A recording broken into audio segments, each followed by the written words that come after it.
Hello दोस्तों, नमस्ते, प्रणाम। मैं आपकी मंजूमन स्वागत करती हूँ निधि मिश्रा ऑफिशियल चैनल में। निधि मिश्रा ऑफिशियल चैनल में आप सबका स्वागत है। आप सब कैसे हैं कमेंट करके जरूर बताइएगा। आई प्यारा सा माता रानी का भजन आप सबके बीच में खुशबू रानी और दोस्तों दीदी के साथ में।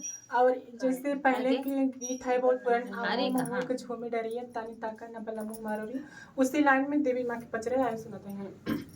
निमिया के डरिया का चनार पतिया मैया, निमिया के डरिया का चनार पतिया तानी ताका शीतला मई हमार ओरिया, तानी ताका शीतला मई हमार ओरिया।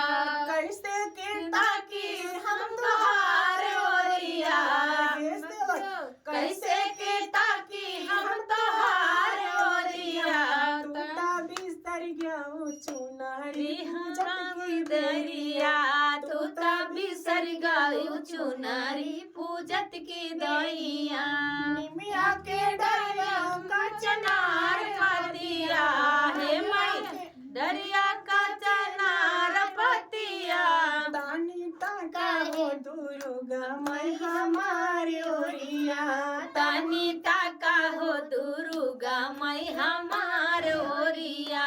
कैसे कीर्ता की हम तोहार ओरिया, कैसे कहता कि हम तोहार ओरिया, टूटा बिस्तर गया फूलवा पूजत की दैया, तू तो बिसर गयू फूलवा पूजत की बेरिया।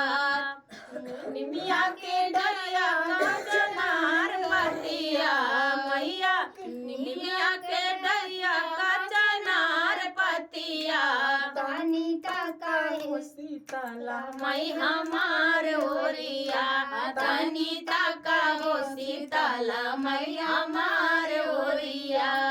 कैसे कीर्ता की हम तोहार ओरिया सेवका, कैसे कहता कि हम तोहार ओरिया, तू तो बिसर गयू पूजत की दैया, तू तो बिसर गयू ढेल की पूजत की बेरिया।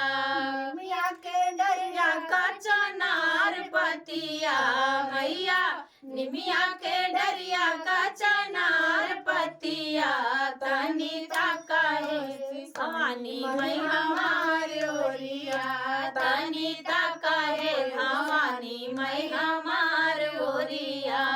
कैसे कीर्ता की हम तोहार ओरिया कैसे कहता कि हम तोहार ओरिया, तू तो बिसर गयू धारिया पूजत की देरिया, तू तो बिसर गयू धारिया पूजत की देरिया।